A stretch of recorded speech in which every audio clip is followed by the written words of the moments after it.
America ಮತ್ತು Iran ನಡುವಿನ ಸಂಘರ್ಷ ಉಲ್ಬಣಗೊಂಡ ನಂತರ ಟೆಹರಾನ್ಗೆ ಭೇಟಿ ನೀಡಿದ ಮೊದಲ ವಿದೇಶಿ ನಾಯಕ ಎಂಬ ಹೆಗ್ಗಳಿಕೆಗೆ ಪಾಕಿಸ್ತಾನದ ಸೇನಾ ಮುಖ್ಯಸ್ಥ ಫೀಲ್ಡ್ ಮಾರ್ಷಲ್ ಆಸಿಮ್ ಮುನೀರ್ ಪಾತ್ರರಾಗಿದ್ದಾರೆ. ಆದರೆ ಈ ಭೇಟಿ ಶಾಂತಿಗಾಗಿ ನಡೆದ ಪ್ರಯತ್ನವೋ ಅಥವಾ ಅಮೆರಿಕಕ್ಕೆ ನೀಡುತ್ತಿರುವ ಎಚ್ಚರಿಕೆಯೋ ಎಂಬ ಚರ್ಚೆ ಈಗ ಶುರುವಾಗಿದೆ. ಫಾಕ್ಸ್ ನ್ಯೂಸ್ ವರದಿಯ ಪ್ರಕಾರ ಮುನೀರ್ ಅವರು ಕೇವಲ ರಾಜತಾಂತ್ರಿಕ ಅಧಿಕಾರಿಯಲ್ಲ. ಅವರು 2016-17ರಲ್ಲಿ ಪಾಕಿಸ್ತಾನದ ಮಿಲಿಟರಿ ಗುಪ್ತಚರ ಮುಖ್ಯಸ್ಥರಾಗಿದ್ದ ಕಾಲದಿಂದಲೂ ಇರಾನ್ನ ಅತ್ಯಂತ ಪ್ರಭಾವಶಾಲಿ ಇಸ್ಲಾಮಿಕ್ ರೆವಲ್ಯೂಷನರಿ ಗಾರ್ಡ್ ಕಾರ್ಪ್ಸ್ ನೊಂದಿಗೆ ಆಳವಾದ ಸಂಬಂಧ ಹೊಂದಿದ್ದಾರೆ. ಅಮೆರಿಕ ಮತ್ತು ಇಸ್ರೇಲ್ ದಾಳಿಯಲ್ಲಿ ಕೊಲ್ಲಲ್ಪಟ್ಟ ಇರಾನ್ನ ಪ್ರಮುಖ ಕಮಾಂಡರ್ಗಳಾದ ಖಾಸಿಂ ಸುಲೈಮಾನಿ ಮತ್ತು ಹೊಸೈನ್ ಸುಲೇಮಾನಿ ಅವರೊಂದಿಗೆ ಮುನೀರ್ ವೈಯಕ್ತಿಕ ಸ್ನೇಹ ಹೊಂದಿದ್ದರು ಎಂಬುದು ಈಗ ಬಯಲಾಗಿದೆ. ಮುನೀರ್ ಅವರ ಹಿನ್ನೆಲೆಯು ಅಮೆರಿಕದ ಭದ್ರತಾ ತಜ್ಞರಲ್ಲಿ ಆತಂಕ ಮೂಡಿಸಿದೆ. ಫೌಂಡೇಶನ್ ಫಾರ್ ಡಿಫೆನ್ಸ್ ಆಫ್ ಡೆಮಾಕ್ರಸೀಸ್ನ ಬಿಲ್ ರುಗ್ಯೋ ಅವರು ಟ್ರಂಪ್ ಆಡಳಿತಕ್ಕೆ ಕಠಿಣ ಸಂದೇಶ ನೀಡಿದ್ದಾರೆ. ಆಫ್ಘಾನಿಸ್ತಾನದಲ್ಲಿ ಪಾಕಿಸ್ತಾನವು ತಮ್ಮ ಮಿತ್ರನಂತೆ ನಟಿಸಿ ತಾಲಿಬಾನ್ಗೆ ಬೆಂಬಲ ನೀಡಿದ ವಿಶ್ವಾಸಘಾತುಕ ಇತಿಹಾಸ ಹೊಂದಿದೆ. ಈಗ ಐಆರ್ಜಿಸಿ ಜೊತೆ ಮುನೀರ್ ಹೊಂದಿರುವ ನಿಕಟ ಸಂಬಂಧಗಳು ಟ್ರಂಪ್ ಆಡಳಿತಕ್ಕೆ ಮುಂದೊಂದು ದಿನ ದೊಡ್ಡ ಹೊಡೆತ ನೀಡಬಹುದು ಎಂದು ಹೇಳಿದ್ದಾರೆ. ಅಮೆರಿಕ ಮತ್ತು ಇರಾನ್ ನಡುವಿನ ಸಂಘರ್ಷ ಉಲ್ಬಣಗೊಂಡ ನಂತರ ಟೆಹರಾನ್ಗೆ ಭೇಟಿ ನೀಡಿದ ಮೊದಲ ವಿದೇಶಿ ನಾಯಕ ಎಂಬ ಹೆಗ್ಗಳಿಕೆಗೆ ಪಾಕಿಸ್ತಾನದ ಸೇನಾ ಮುಖ್ಯಸ್ಥ ಫೀಲ್ಡ್ ಮಾರ್ಷಲ್ ಆಸಿಮ್ ಮುನೀರ್ ಪಾತ್ರರಾಗಿದ್ದಾರೆ.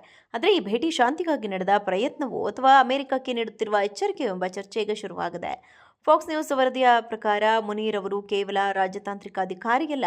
ಅವರು 2016-17ರಲ್ಲಿ ಪಾಕಿಸ್ತಾನದ ಮಿಲಿಟರಿ ಗುಪ್ತಚರ ಮುಖ್ಯಸ್ಥರಾಗಿದ್ದ ಕಾಲದಿಂದಲೂ ಇರಾನ್ನ ಅತ್ಯಂತ ಪ್ರಭಾವಶಾಲಿ ಇಸ್ಲಾಮಿಕ್ ರೆವಲ್ಯೂಷನರಿ ಗಾರ್ಡ್ ಕಾರ್ಪ್ಸ್ ನೊಂದಿಗೆ ಆಳವಾದ ಸಂಬಂಧ ಹೊಂದಿದ್ದಾರೆ. ಅಮೆರಿಕ ಮತ್ತು ಇಸ್ರೇಲ್ ದಾಳಿಯಲ್ಲಿ ಕೊಲ್ಲಲ್ಪಟ್ಟ ಇರಾನ್ನ ಪ್ರಮುಖ ಕಮಾಂಡರ್ಗಳಾದ ಖಾಸಿಂ ಸುಲೈಮಾನಿ ಮತ್ತು ಹೊಸೈನ್ ಸುಲೇಮಾನಿ ಅವರೊಂದಿಗೆ ಮುನೀರ್ ವೈಯಕ್ತಿಕ ಸ್ನೇಹ ಹೊಂದಿದ್ದರು ಎಂಬುದು ಈಗ ಬಯಲಾಗಿದೆ. ಮುನೀರ್ ಅವರ ಹಿನ್ನೆಲೆಯು ಅಮೆರಿಕದ ಭದ್ರತಾ ತಜ್ಞರಲ್ಲಿ ಆತಂಕ ಮೂಡಿಸಿದೆ. ಫೌಂಡೇಶನ್ ಫಾರ್ ಡಿಫೆನ್ಸ್ ಆಫ್ ಡೆಮಾಕ್ರಸೀಸ್ನ ಬಿಲ್ ರುಗ್ಯೋ ಅವರು ಟ್ರಂಪ್ ಆಡಳಿತಕ್ಕೆ ಕಠಿಣ ಸಂದೇಶ ನೀಡಿದ್ದಾರೆ.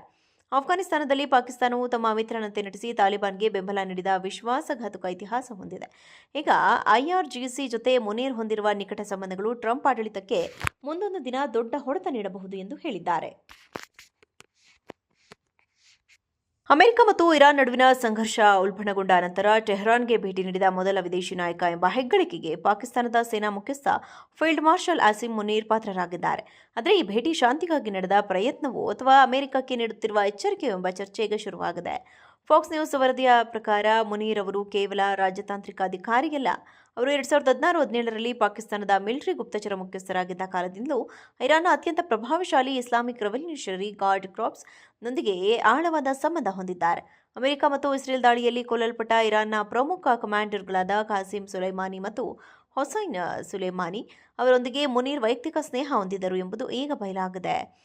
ಮುನೀರ್ ಅವರ ಹಿನ್ನೆಲೆಯು ಅಮೆರಿಕದ ಭದ್ರತಾ ತಜ್ಞರಲ್ಲಿ ಆತಂಕ ಮೂಡಿಸಿದೆ. ಫೌಂಡೇಶನ್ ಫಾರ್ ಡಿಫೆನ್ಸ್ ಆಫ್ ಡೆಮಾಕ್ರಸೀಸ್ನ ಬಿಲ್ ರುಗ್ಯೋ ಅವರು ಟ್ರಂಪ್ ಆಡಳಿತಕ್ಕೆ ಕಠಿಣ ಸಂದೇಶ ನೀಡಿದ್ದಾರೆ. ಆಫ್ಘಾನಿಸ್ತಾನದಲ್ಲಿ ಪಾಕಿಸ್ತಾನವು ತಮ್ಮ ಮಿತ್ರನಂತೆ ನಟಿಸಿ ತಾಲಿಬಾನ್ಗೆ ಬೆಂಬಲ ನೀಡಿದ ವಿಶ್ವಾಸಘಾತುಕ ಇತಿಹಾಸ ಹೊಂದಿದೆ. ಈಗ ಐಆರ್ಜಿಸಿ ಜೊತೆ ಮುನೀರ್ ಹೊಂದಿರುವ ನಿಕಟ ಸಂಬಂಧಗಳು ಟ್ರಂಪ್ ಆಡಳಿತಕ್ಕೆ ಮುಂದೊಂದು ದಿನ ದೊಡ್ಡ ಹೊಡೆತ ನೀಡಬಹುದು ಎಂದು ಹೇಳಿದ್ದಾರೆ.